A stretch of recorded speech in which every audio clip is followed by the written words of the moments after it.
I was in a red, green, and blue mode, and I got this thing so full of pigment. Both of these two, this one was just as crusty and gunked up with pigment. I'm sorry, pigment. I don't mean to speak ill of you like that. But I tucked them away in a drawer because when I finished the project that I was working on, and I can't even tell you what that was. It's been years pre-pandemic, so that gives you an idea. Once I was done with my project, I didn't want to waste the pigment. And I don't know if you can see here, but there's some really chunky, thick, chunky bits of pigment right there.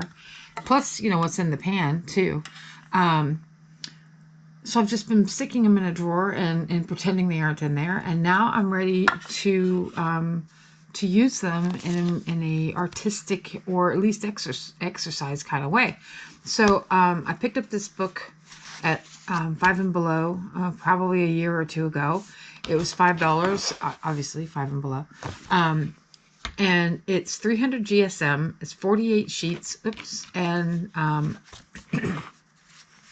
you know, at first I just started, you know, again, cleaning up palettes. That's really all I've been doing with it. I started with circles, and these are just stenciled on from a stencil. And then in the beginning, I was not making them touch, and then I started making them touch because I thought it'd be fun to see how the colors flowed into each other. And then I've moved on to some patterns. There's 3 or 4 more sheets of circles here. Again, I'm just using a stencil. You don't have to make this complicated if you can't draw this, and I can, but I just wanted to make it easy on myself, so I just lightly penciled a stencil on. And then here's a stencil that I just put on repeat. I just moved it down and, you know, filled it up as much as I could and then filled the rest.